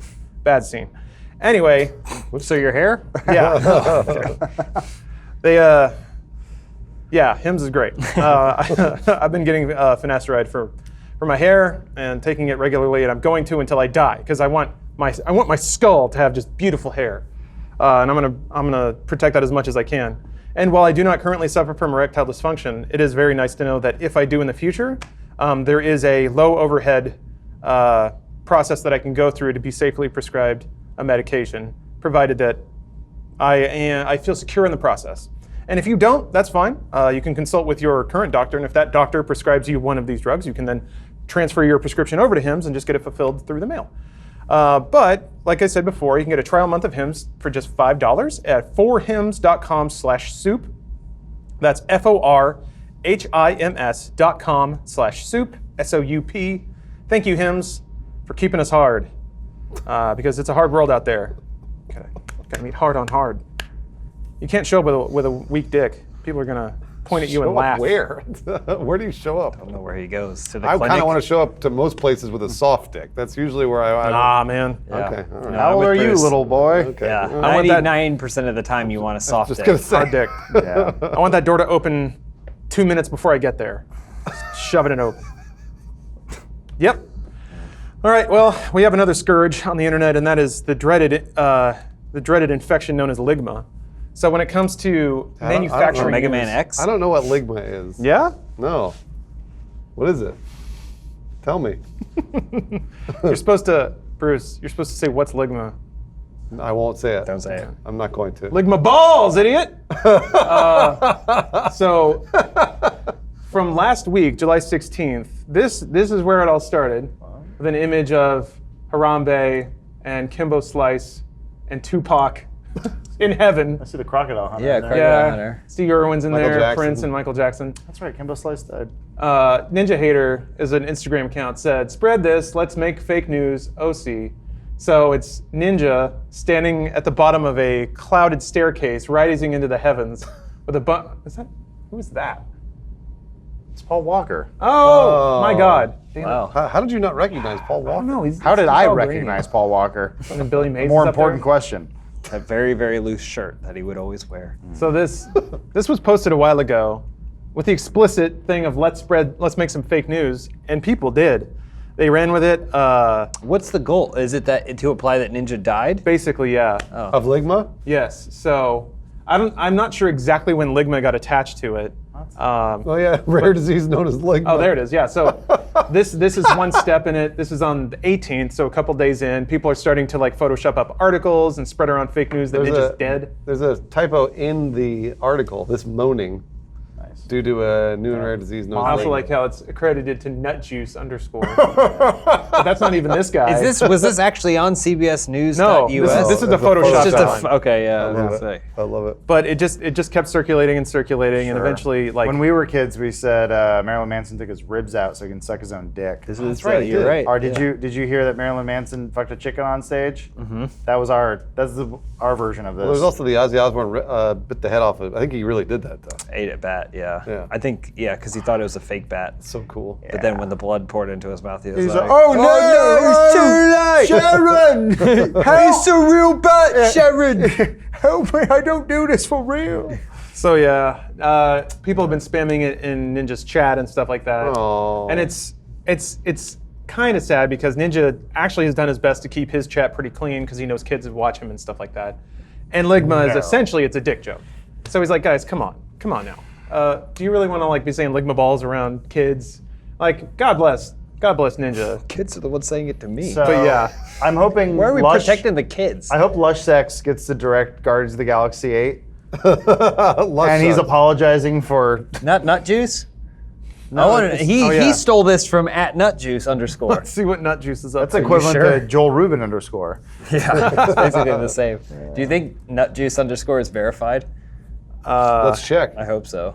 Wait, hold on a minute. This isn't right. Maybe it's Instagram. Oh, maybe it's Instagram. Nut Juice hasn't tweeted. Uh-oh, Maybe drama. They maybe scrubbed their account so they can direct Guardians of the Galaxy 3. That's gonna be Taika Waititi probably. And then they're gonna be like, wait a minute, he made Fly the Conchords. Yeah. That was a bad. You keep saying that. They made Bowie jokes. He was beloved. Didn't make Didn't that make show. that. No. You're Taika thinking of Waititi? Jermaine Clement. He directed a lot of the episodes. He directed a few of the episodes. Oh, really? Yeah, but No, he's I not a didn't know that. creator of the I don't show. think he's a creator. I worked on it. No. Well, I think that's just an amusing example of like people collectively inventing a rumor and then it actually spreading. There was a day or so where people were legitimately confused that he might be sick. Was that the Hard Netting nominee? No. Hey Lawrence. I was going to vote for it. What's Ligma? Lick my balls, Bruce. Thank you. It was a joke 5 minutes in the making. But it's like it's Don't let that joke made up by an 8-year-old get in the hands of children. that shit is. What's weird to me is that is old. That's like updog stuff. That was that's been thrown around the internet for a while. Yeah, but they just discovered it, so let them have it. I guess. Yeah. Have fun with that. It's like It's fine. CDs. Yeah. Yeah. That's classic. I know. It took me. You know what I've been doing lately? When people start singing, I go, "Hey, who sings this song?" And they say like the name right, and I go, "Cool. I wonder what other kind of music they have." You're supposed to Is say. that a joke? It sounds better when they sing. I know. What do they say? Let's keep it that way. Yeah, something which like is that. like the most dickish thing you can say. I know. Hate when people do it. People Just let me are sing. assholes. I agree. I just like it. Yeah, when somebody takes a canned jab like that and they drop it on you, and then they think they burned you just because their ability to like open up their mental briefcase and like give you a court summons. No. They did burn me. My favorite, I'll see this in Reddit threads. Someone will make a joke, and the guy underneath is like, I'm stealing that one. Like, cool. Ah, I guess. I get that. When I was 14, I was kind of desperate for an inventory. I guess. Go to this will open up your eyes to humanity. Go to any Twitter story like some PR agency who runs like a game or whatever, like Sega, or go to a Reddit thread where a news thing is announced. Go ahead and see how many times the same joke is posted in there from independent people, but not copying the person before them, but thinking, I came up with this, and that's our job too, is where it's like, let's come up with an original idea. Then like, you stole their jokes. Like, I came up with it independently, to but go edgy. we have So to go we talk edgier. about dicks all the The time. kind of jokes that no one would ever dream to make, like Ligma. like Ligma. That's next level humor, you guys. That's what it's gonna be. We can't make actual jokes with structure anymore. It's just memes now. Ligma's transformed into Sugma. And It's Strogma. pronounced smegma, I think. No, Sugma balls. Oh, Yeah, there's Sugma. There's also Ligma. Smegma on my balls. Well, smegma. but then clean it out with a Q-tip. What? That's what smegma is. Yeah. Head cheese. Sometimes you got to do that to chinchillas. They get hair ring. Ugh. Yeah, it like chokes down on the tip of their dick, so you got to peel their foreskin back and just. You circumcised folks wouldn't know this, but yeah. It's true. We wouldn't. Yeah. Thank God. I've heard rumors. Are way more sensitive penises. Mine less. is more sensitive. Yeah, no. That's prove me wrong. I was gonna say that. Prove me wrong. That's up I for won't debate. get the I will- surgery. let's have sex with two women Yeah. side by side. Whoever comes first wins. No. You got to measure. I guarantee you, it will be the circumcised one. But I have a mental It's the only way to be certain. No, it's not though, because it might be the holes might be different. You'd have to find some like a way. swab. No, hold on. So you buy a fleshlight. Oh But it yeah, might it's the only stretch out. way science could You have to have two fleshlights that have never brand been new. used. Yeah, Yeah, brand new. Okay. But whose fleshlight? Could you get None those- of this matters. get the I'm celebrity going one. Get to the Sasha come Grey one. first. None Just of a it matters. big hole. You can make whatever hole you want, honestly. You could take me to the kids where the Thai cave was or whatever, right? I'll stick my dick in there and come first. Wait, hold on. Only a pedophile would say something like that. Disney, I'm sorry. It's like Elon Musk over here. Yeah, they don't own us. Have you guys imagined? Okay, so I don't think I've ever once had sex where I try to come as quickly as possible. Yeah. Because I'm a hero. I typically try to stifle everything mentally. There are a couple of times. I imagine like Come on. ants biting my dick. So I'm like, there There's we never go. been a time that you're just like, I gotta knock it out real fast. No. Well, that to me is like you the don't have same enough thing. public sex. That's the same thing. Oh, It's called pubic. Oh, Yes. sorry, pubic sex. There was a time crunch once. And I was just like slam it out. Yeah. Yeah, but then it's the Knock it out. I feel like have you ever tried to lay down and go, I need to go to sleep, and then you sit there thinking about sleep? Yeah. If it's the same thing I for see me, what where you I'm like, I need to come quickly. Oh. It's never gonna happen. That's good though. That means the way to make yourself not come quickly is to think about coming quickly. You should live in my world where you go, I need to come, and I came. And I go, I better not, and I came. You're like, damn it. Good night. Anyway, back to Assassination Classroom. Beep.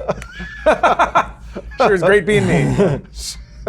Dick goes in the same spot, leaks out on the couch. Oh, gross. It forms a cap eventually. Eventually. Yeah, you just Seals. peel it off. It's easy. I don't know that I've never had to peel it off, but Here's what you do, Bruce. Saran wrap. you can just pee and then it'll stop it. You know that, There are right? condoms. Those Cleans it out, exist. too. Just Yeah. pee and it'll just stop the leak and it'll clean it out. What happens if you pee before you have sex, and by the time you're done having sex, you don't have another bullet of pee loaded Drink a up? lot of water. Just don't go to sleep. I see. You're like a gremlin. I get pretty aggressive with the milking, so I feel like I can get most of it out. All right. Well, And whatever else I just didn't stays in wanna there hear Is until this I an pee. ad read? anything I think it's a about that. Scissor Sister getting song up or there. something. Aggressive with the milking. Guys, it's been a while, which There ain't means no tits on the radio. tons of things have happened in regards to cyberpunk news. So Omar, I'm gonna need you to hit that sweet Hit button. it. Yes, I caught him sleeping. It always sounds like it's late. Because Omar does this. He goes, All right, I don't guys, ever blame Omar for that either, by the way. I No, blame him. absolutely not. we got a new feature on the CD Projekt Red forums, the Red Tracker. What's that? Woo! You click on it. Let me show you. It shows you how close you are to a pedophile or someone who's made pedophile jokes. It's really interesting. Because it's the same now. It only shows you posts from CD Projekt Red developers. So This now has nothing to do with Cyberpunk. there's a lot of Gwent in there, yeah, but there, look at that. That's from the trailer. And you got From the there trailer. quickly by clicking on the red tracker. These are not moving versions of the thing they've shown moving. You made that up. Look at all these words, though. Look at them. You made up this Cyberwatch. This is bullshit. I This want to is- care. Let me describe You how made much this one up. Normally, I agree with you, Lawrence. This one's made up. This is how much of a hero I am, Bruce. Normally, I would protect my station as the world's #1 Cyberwatch enthusiast and you games don't need to journalist. protect that. I believe you. But I'm democratizing the discovery of Cyberwatch-related news right now. I'm giving the power to the viewers. Only CEOs say that word who are trying to sell their company quickly. And I'm Democratizing? trying- Yeah, if you actually hit up my Twitter profile for endorsements, brand deals, whatever. But in this way, all of you can become nearly as informed as I am about Cyberpunk. And let's be honest, that's a big deal. So with the red tracker now, oh, look at this. You can even sub-click. Boom. I only want Cyberpunk posts. You didn't even know that. I did. I was just saving it. So look Last at all this. story was about the trailer. Look at all this. That's also month about the ago. trailer. He made this one up. Unofficial FAQ. He made it up. That's something. Developer answers your questions. Look at all this information we This didn't one's made have. up. Normally, there's news about Cyberwatch and Cyberpunk and stuff. But Did this you hear one's made up. the guys who made Fez asked Fez to be taken off GOG? Why? Oh, because of their game journalist tweet. I don't know. Yeah, there was a Has nothing postal to do with 2 Cyberpunk. tweet. Does it? I assume. Oh, Everything does. everything does. Anyway, there are multiple episodes of a frame-by-frame analysis of the trailer they put out. By a developer. The developers aren't doing the analysis, but other what? people are. So Wait, what's the maybe point of the red This tracker? one's made up. They're posting about. Anyway, they're up to episode 11. Cyberwatch made it up. Corporations, Sorry. Cyberwatch, Sorry, everyone. Red Tracker, This game is not coming out for 2 years. Yeah. available to 2020. everybody. Buckle in. 2020. It's not just play something else. You guys are welcome. There's some Prey Red DLC. Dead 2. Play Red Dead 2. Red Dead's coming. Spider-Man's coming. Fuck it. I played the Battlefront 2 single player. I'm going through it now. That's something. It's playable. You fly a TIE fighter. Boy, it's real bad. No, it's not bad. He liked the It's first. bad. He liked the first half of it. Story. Fuck it. Who cares? I don't care. It's still bad. How far are you? There are more people in the single player that I can shoot than online. So That's absolutely true. No, It's sad but true.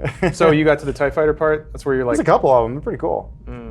Wait, you don't like flying a TIE fighter? It was all right. I thought you didn't like the part when she defects. yeah, well, everything falls apart after that. Well, that is to me is stupid. Yes, that believe me, there's a lot of just bad writing in this. Welcome thing. to the Star Wars Battlefront 2 podcast. I don't know. Bad level design. Oof, it gets rough. I just remember watching a lot of the videos of the game just being utterly broken. I'm like, nothing bad has happened to me yet. I'm only, I don't know, 2 hours in, so what? I'm halfway done. That's fine. Whatever. I paid for the damn thing, and no one's online to play, so. He beat Shadow of the Colossus. You did? I still haven't beaten it yet. That's next on my He list. did at 140. Oh, he's going to beat the Yeah, record. It's at the 143.00. end. Oh, he's still going. Never mind. Okay. He's got to be a baby. Sort of. Oh yeah, spoilers. You never finished it. Whatever. Don't look at this. Yeah, don't You look. don't look at that. I've had, 15 years to play this game? Yeah. Do you fight a demon? Sort We're of. all demons. Aren't you the demon? You I kill don't all the know. protectors of the land, and then you fight Smoke Monster, and then you turn into a baby. Wow. What? Well, you are the smoke monster. Oh, that's right. Spoiler. As written by Hideo Kojima. It wasn't. Anyway, if you need people to play Battlefront 2 with you, you should send them a letter. ShipStation.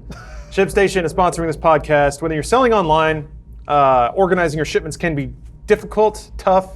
That's why you need ShipStation, baby. It's a tool set that basically allows you to organize your shipments if you're either selling a lot of stuff on eBay or running your own store, or even for us, sometimes there's a lot of shipments and stuff that I'll send out to people. And I just, in the past, have used just like a text notepad. I wouldn't recommend it because it gets really hard to like remember which tracking numbers go with what and what's shipping where and what you've already shipped and what you need to ship and what's been received. This gives you all the tools you need to do that, whether using Shopify, Squarespace, Etsy, BigCommerce, WooCommerce, or 75 other popular shipping channels or selling channels. ShipStation brings all your orders into one simple interface. So especially if you are self-employed or you're working out of home or whatever, and you're selling things through multiple storefronts, ShipStation will be a godsend for you.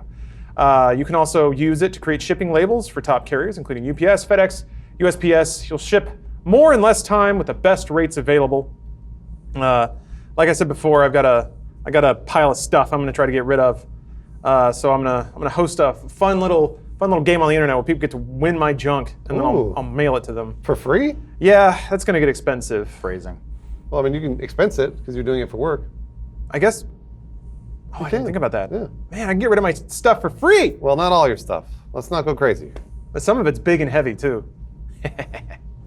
But luckily for you, Bruce, I'll get the best rates with ShipStation.com. So yeah, but when you go to ShipStation.com, you can get an additional month of their service for free in addition to the new sign-up bonus. If you go to ShipStation.com, click on the microphone at the top of the website and type in our code DUDE. That will unlock a free month of the service for you.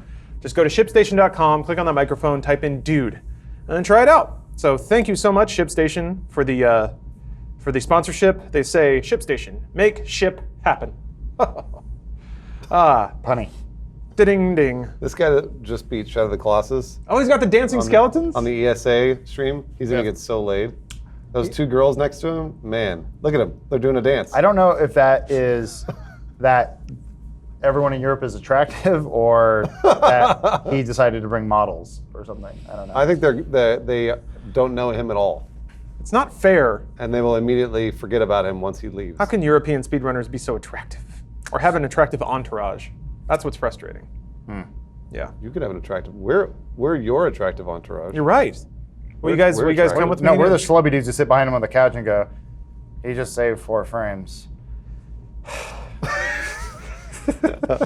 Everyone goes, Hey, you do it. Hey, Diablo 2's up next. but look at that, $31,000. Losers. They're going along. They're going along. They're Whatever. gonna do it. Hey, you know what? Anything for charity. We got less than that, but they've been going for like 4 days already. Have they really? Yeah. Ooh, that does not good. That's Ooh. That does not bode well for the European. That's the thing. Like Games Done Quick, Europeans are more attractive, way less money. because they're all communists. You think you're more likely to donate to someone who's unattractive than they're attractive because you assume the attractive person already has that going for them? Oh, wait a minute. Yeah, They're you're in the right. bubble. Maybe. Why should I help you? You're I would already give so money far to- further than me. Yeah. An ugly person more than I would give money to an attractive. That's what happened to us during our stream. Exactly. We made so much more if we weren't so beautiful. Oh, I thought you were going to say it's because we were all so ugly. Is why No, made we so would much. have. Remember when we drank milkshakes and took our shirts off? And we're like, I did. Give us money. Yeah, we look like disgusting tools. We even had them delivered. Did we take the milkshake order cost out of our delivery? Because I feel like that would have been appropriate. Order cost? What? We should have expensed it. deducted. That's what you're asking. Damn it. Well, I guess that counts. We should have deducted the cost of milkshakes and the delivery of those Oh. milkshakes from the amount we passed on. Gotcha. Next time we do it, we should say we're going to try and raise as much money as we can, but also spend as much money as we can, and try and end at zero. That's a good idea. Man, By the love end it. of 24 hours, we should have $0 to donate And 2 jet because we skis. spent it all 'cause we bought 2 along jet the way. skis. But it Yeah. has to be things that are able to be present and with us in the room by the end of the 24 hours. We'll have Craigslist so we can't open, just be like, like- oh, we bought a car. Send Adam to the mall. Yeah. He's got like 6 pairs of shoes. Or just come back with like I don't know, like a shawarma cooker. Those things are like $10,000. Like an I like industrial that. kitchen. I like that you only know because you've looked into it. I know. But I did the thing on Amazon where I was trying to buy a barbecue for my backyard, and then the sorting on Amazon's a fucking mess because it's like they're like it goes from $100,000 to $50. Yeah. So I was like, I wonder. So I set it to highest, and I scroll down, and it's like it starts at like $11,000 for a barbecue, but they're selling like industrial fryers on Amazon. Like that makes no sense. I mean, people buy them, I'm sure. I'm sure, yeah. I mean, Amazon makes up for, it's like 50% of all e-commerce. Good God. 50%. Isn't that a monopoly? Uh, Oh, that was over 50% monopoly. That's for the United States government to Jesus. decide. I don't care. I think a monopoly occurs when it's like zero sum. So if somebody owns all the railroads, it's not like somebody else is going to build a railroad next to it.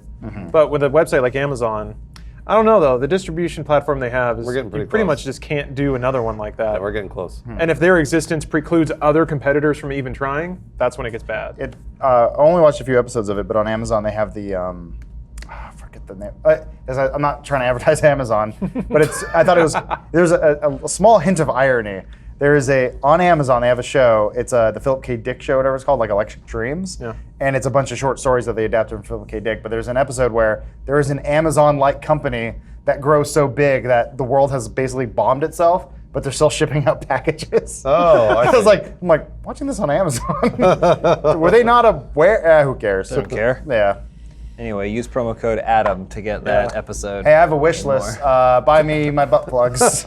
We I all need want wish the one lists. with the foxtail. The wish list works if you're attractive. They won't give you money, but they'll buy you butt plugs with tails on them. When I get fired from Rooster Teeth and they read my tweets and I have to become a streamer, Amazon wish list. I'll have an Amazon Amazon wish wish list. list, and it's just gonna be butt plugs for hours. Butt plugs. Don't you and need like groceries and stuff? shawarma fryers? No. or Yeah. Yeah, Plugs. Yeah, no. you're already full. I don't need to poop anymore.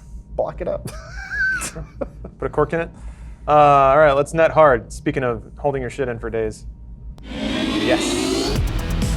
It's great every time. Same one. It's the Cyberwatch one. Reese, you tell me how Cyberwatch and Hardnet could even rememely look visually They different. look exactly the same. Looks like such garbage when it transitions out too. I know. Anyway, I'm voting for Ligma. Yeah, the chroma key is not so hot on the deck we have. The graphic looks like a show that would come on before Mr. Wizard, but never after. Yeah. Hello, children. Yeah. Let's go to yahoo.com today. Yeah. All right, so the winner from last week, and I'm not gonna lie, it's probably gonna stick around for a while. We got to do the doc. We got to do this doc. the Final Fantasy VII House. doc. Other people have already made docs about Yeah, it. there is a. Oh, they did? There's Yeah. like a 45-minute video. No, we need to just make a sitcom that's based on Adapt this. it into Yeah. a show. All right. Yuffie. So you guys are aware of Final Fantasy VII House from last week. I did have a song. I got to admit, it was going to be kind of a soft lob, but audio hookup wasn't quite working, so I can't really play it. It's okay. So instead, I had to go with something text-based. So this is the Chipmunks and the Chipettes and how they would factor into Kingdom Hearts. Were they in Kingdom Hearts? First multiverse crossover in Kingdom Hearts series. Yes, so here you've got your main characters, Alvin, Seville, Simon, Theodore, Brittany, Miller, Jamal, Jeanette, Eleanor. The heroic aliens are Jar Jar Binks, Chewbacca, Admiral Akbar, Nia Num. Heroic robots, Johnny 5, C-3PO, and R2-D2. Johnny 5. Whoa, input. The Saint Robot. The Rebel Alliance to restore freedom to the universe is the main group that joined the Chipmunks and the Chipettes and their alien friends and robot friends and Twee family. Leader is Mon Mothma. Where did that one come from? I'm not sure what that is. Tweet. I don't know. I shouldn't Google that. All right. Leader is Mon Mothma, the highest leader of the rebellion, in order to defend the worlds from heartless, nobodies, unversed, Galactic Empire remnants, General Grievous' droid army, and others. Whoa, hold So, on. the This is prequels and sequels. I like all the crossover. Well, the Autobots. Yeah, the Autobots are a race of sentient machines. from Look how they Death pronounced Planet it. Cybertron. Autobotsu. Autobototsu. That must be the Japanese pronunciation. Yes, that's how they say Autobots. Or how Cybertron. white people say it. Countless Eons. So we got the Wreckers, the Roadbuster, Leadfoot, Topsman. what have you. The Dredge Queen, ruler of the Dredge Empire, one of the main villains in the Who's that? series. That's good. Decepticon Empire. There's Galactic Emperor Dredge Palpatine. Judy. He's in there. Emperor Would it be quicker? Palpatine. Would it be quicker if we just said who's not in it? Is Jar Jar's boss in it or whatever? What's it? Boss Nass? Boss Nass, yeah. There he is. There you go. Chipmunk Hero that appealed Oh, put Kingdom on some- Hearts Aqua's Journey. Click that. Is that a real thing? He looks No. Yes, that's real. Look, there's box art. Look at the picture. Nomura, you're a genius. Is that Aqua? How did he do it? He only has 2 straps. That's not enough straps. Here, go back. Let's I mean, find out. Aqua is real. I can hold on. Who's Aqua? From Transformers? No, from Kingdom Hearts. What? Aqua is a real character. Oh, that's Aqua. That doesn't Oh, look anything seamless. like- Look, it's Oh, identical. Yeah, they look the same. I see. Okay, it's because I'm at an angle. It's hard to see. Okay, there you go. Okay, there's Now the you straps. You can see the straps. Now you can see Oh, it there. okay, yeah, there's more straps. So that's Aqua. Yeah. How awkward. Alvin showed up in Aqua's Journey, a very real game. A spin-off game to the main series involves Aqua as the main protagonist. She's looking for her friends Terra and Ventus with the help of Ansem the Wise, Marco Bellies and Suki Higurashi. Who are those people? Who's Marco Bellies? What is the goal of this? Oh, a Keyblade wielder as he appeared in Kingdom Hearts Nightmare's Wrath, Kingdom Hearts Aqua's Journey, and the Universe XP Kingdom Hearts series. What? Wait, so are those all fan fiction things or are they real? These I can never tell with Kingdom Hearts. Voiced are by not real. Tom Kinney. impersonating Hank Azaria. Whoa! What? I think that's that- incredible. I think that's a real character in Kingdom Hearts. I don't think it is. I don't think Google so. search it. I don't think Marco Bellies is. The best argument I've ever witnessed. The fact that nobody knows says something about Kingdom Hearts. I knew Aqua was real. Look, I'm really looking forward to Kingdom Hearts 3, and I don't know why. Aqua's Journey. I'll say Marco it. Click Diaz images. Touching, wait, You gotta image see find a picture of Marco No. Bellies. No. S3E32 Marco Diaz touching Angie's belly. This is Star versus the Force of Evil.wikia.com, so it's probably safe. I guess Marco. Wait, no, that's Marco Diaz. That's not Marco Bellies. No, That's this just is- that's made someone up. else entirely. Someone's very. So it's made up, but Aqua was upset. not made up. Aqua's real. Marco Bellies is not. Well, because you can't just go wild. You can create new pieces in something that's true. I like the idea that they're telling one voice actor to impersonate another voice yeah, I know. I can't. actor. Who's known for impersonating. Right. Marco's homeworld. That's impressive. Is Jelliena. Well, yeah. What? Marco's homeworld. The residents are animals, both wild and anthro, that are much larger than their counterparts in other places. Aqua and her other group arrive to Jellypolis, the home of city of Marco Belli's, to find Marco's family, but instead encounter Dr. Lord Nightmare. No, it's Lord Click on Doctor. him. It's Lord Doctor Nightmare. He was in fact waiting for them. Ooh, Whoa, look at this guy. that's good art. Is he a real that must character? be commissioned. No. Are you sure? I'm positive. Lord Dr. Nightmare? Look, How is that out of the question? they even spelled his name in katakana. Bracket, bracket, bracket, katakana. Bracket.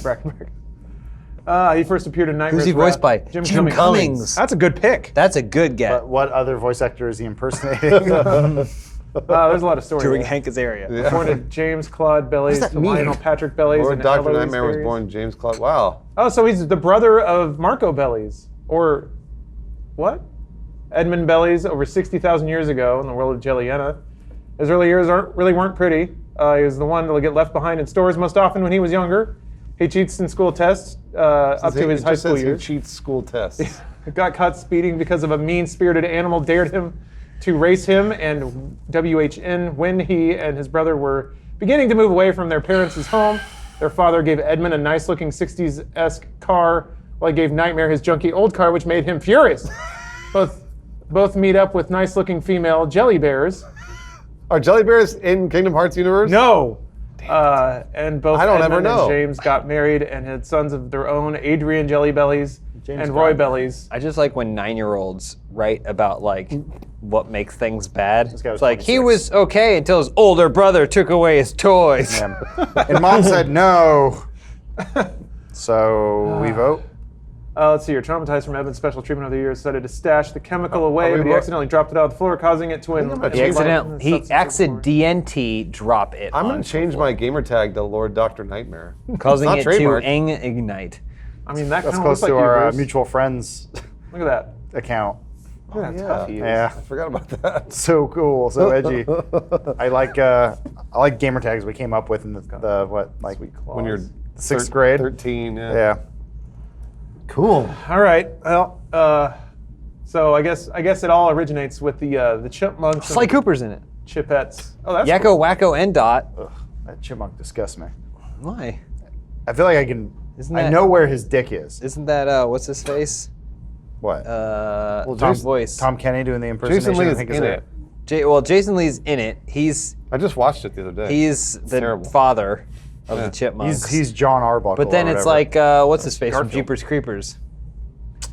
Josh and Not Live Free, Joseph Die Hard. Gordon-Levitt. Live Free, Die Hard. Oh, Justin Long. Justin Long. He's a Mac. I think he's You're a isn't he PC. Alvin? Is he Alvin? You can't tell. His voice is pitched up. You couldn't tell?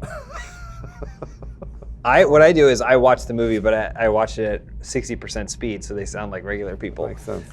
That's right, and it makes the movie longer. You enjoy it more. It's like the kid from How to Train Your Dragon. He has a beard, but he still sounds like this. Like, I'm like, okay. Jay Baruchel? Yeah. He has a very distinct voice. He does. Sounds like a child. All right, well, let's throw it to the vote. Final Fantasy VII House, Kingdom Hearts, the Chipmunks and Chipettes series that also involves Johnny 5, R2D2, and the Autobots, and Mon Mothma. James, who are you voting for? Kingdom Hearts, 100%. Wow. Okay, wow. All right. Adam, what do you think? Purest Final Fantasy house. Okay, it's getting spicy. Bruce, you're going to have to shatter the I tie. can't vote for every single rabbit hole I go down on the internet. So I got to vote for Final Fantasy. VII. I'm sorry.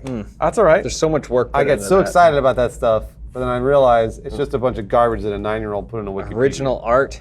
Yeah, He original spent his art. whole weekend on this. These people live this. And probably still are somewhere. Yeah, you're right. It's in still some going. compound. Jeanette was like the Simon one, right? Yeah. She's oh, awful. God, she looks awful in the new one. She was the one that Simon Jesus. loves because she. has Wait, are you glasses. saying she normally looks good and Yes. she looks awful in this photograph of her? I'm repulsed by this reworking of Jeanette. Why make her wear a skirt if the other ones don't have to wear pants? Thank you. Good question. Do you think Just it's let it like, hang out. like sometimes you see like female dogs and they have like really tight skin and their vagina is pulled all like, and you're like, I can't even look at you. I don't look at female dogs' vaginas. You know, I don't look at them either. They find me. I just wonder if, she's that one. for the males, Not anymore. Homeworld, New York.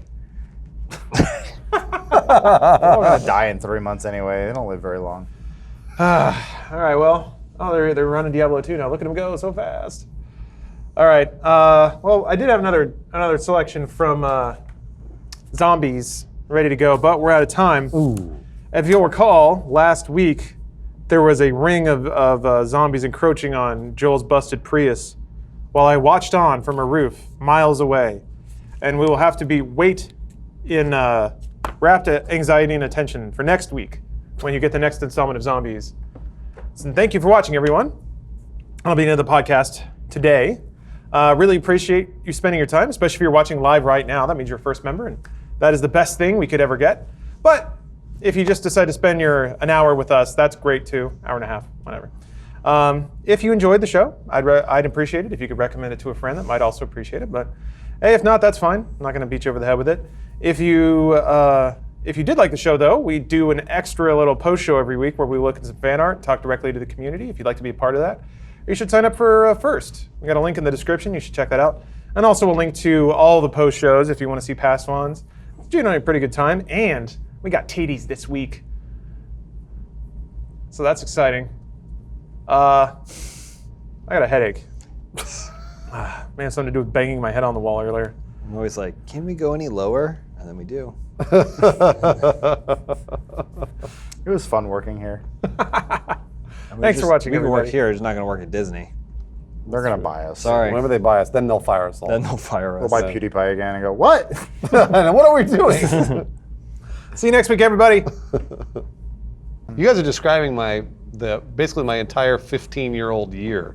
Because when I first moved to Santa Barbara, I was basically alone. It was just me. And I didn't have brothers and sisters. And there was a bowling alley right down the street. The only thing I could do at 15 years old and didn't have any friends was bowl. So I bought some bowling shoes, went to this bowling alley, and they had